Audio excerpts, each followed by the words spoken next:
So, fascinating events are happening in Europe right now, only a week after PACE recognized Russian Orthodox Church as instrument of Russian propaganda and disinformation.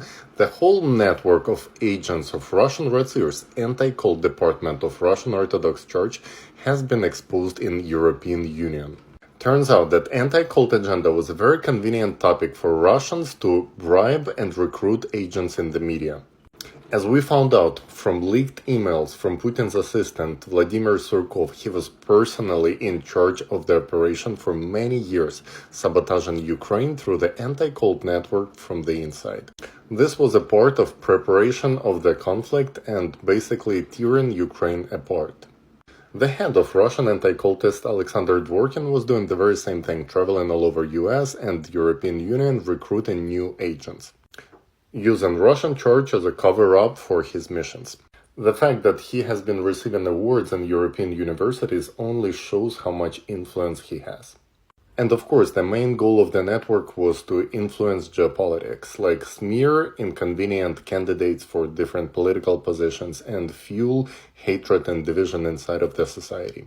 The whole scheme was originally exposed in the Impact documentary in the summer of 2024. If you haven't seen it yet, I highly recommend to watch it. Now, the way they operate, they smear certain organization. It doesn't even have to be religious. It could be a commercial organization as a cult. Order multiple publications, bribe journalists to launch a campaign of smearing articles, and therefore reaching out to new journalists and establishing connections.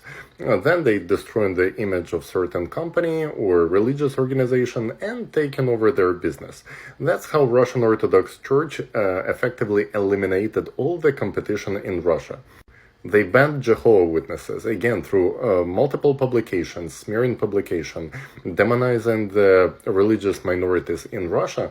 They provoked hatred towards innocent people whose houses been torched, who were beaten up in the streets, and eventually, through collaboration with the government officials, they banned it on legal level. And they prosecuted innocent people, sent them to jails, and took away their children and sent them to Russian Orthodox orphanages, where these children are being treated in inhumane way as children of sectarians, the brainwashed subhumans.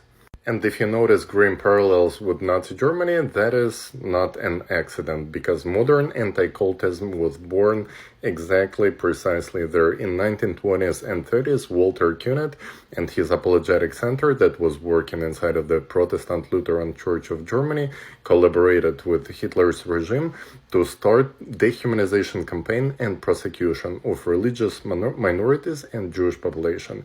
He was the one precisely ordering Gestapo how to execute prosecutions and send these people into concentration camps. After the World War II, society said never again, but then in 10 years, the very same position was reinstalled in Protestant Church of Germany, and Wilhelm Haag obtained this position and started training a new wave of anti-cultists.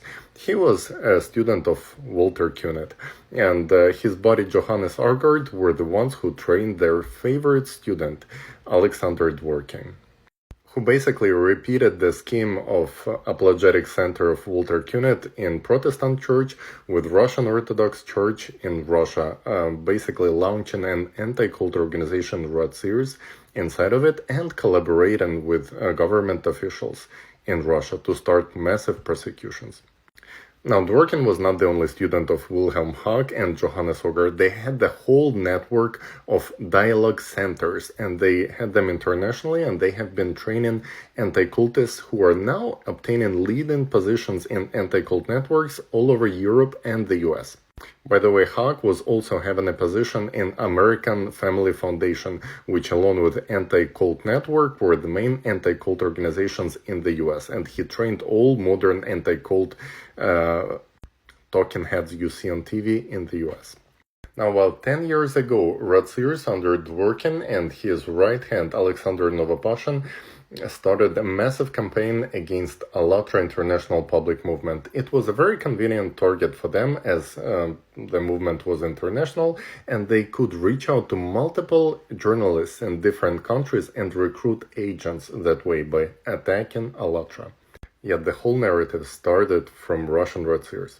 That's where the first articles were published, and that's where the first ban on the governmental level was launched in 2023. Now, for decades, RACIRS has been published in smearing publications and all over Russian media that the Ukrainian occult sect ALLATRA is so dangerous that it's, the most dangerous organization, works for American intelligence, American spies, American agents, Ukrainian agents, and so on. And eventually, they got the movement banned in 2023.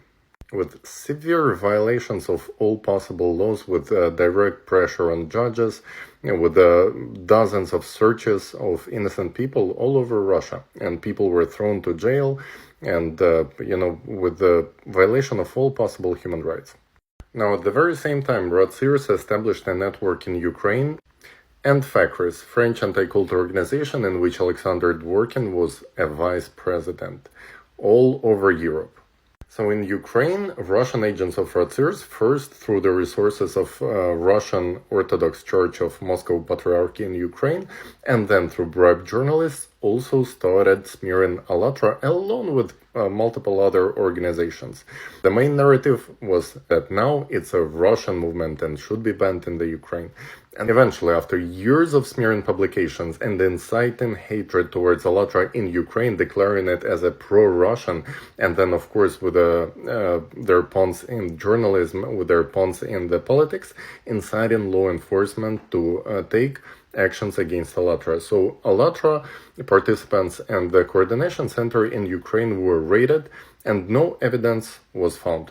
All that was presented is a gardener who has been harassed and tortured, and a bunch of TV props. Apparently, SBU has been pressured to present ALLATRA in a certain way, because to stage the evidence, they actually went that far as taking picture of their own weapons and the diffusable alarm clock from AliExpress. This is literally a toy that was found in one of the houses they raided. They brought it to the coordination center and presented as evidence of, the illegal activity. Actually, the only weapon they found in another house of our participant was the hunting gun, right here, with license and completely registered. The rest belongs to the SBU themselves. So you can see how much influence Russian RACIRS has in Ukraine. You can read this article to find out more about them. So now, as PACE actually recognized the Parliamentary Assembly of Council of Europe, Russian Orthodox Church as tool of Russian influence and propaganda, prosecutors started investigating in Europe the influence of this anti-cult network, all the journalists, all the, anti-cult activists who are connected to Alexander Dworkin and Russian RACIRS anti-cult department of Russian Orthodox Church. The whole network in Europe went absolutely hysterical. Crazy articles popping up every day with the same Russian narratives from Russian RACIRS, of course, where they taken it from where it was originally published. And of course, the main Czech anti-cultist Dunek Wojciszek, who trained at the very same Nazi center of Walter Kunet, Johannes Ogert, and so on, along with Alexander Dworkin, of course, he had to tune in.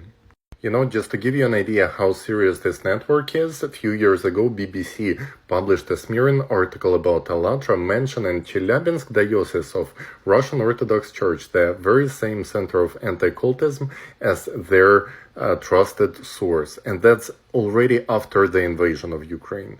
What they did not mention is that the main anti-cult expert of BBC and their author, Alexandra Stein, are best friends with Alexander Dworkin. And that's exactly how he submitted this smearing article into the BBC. Apparently, they took it as a serious threat because the amount of madness happening in these articles is just insane.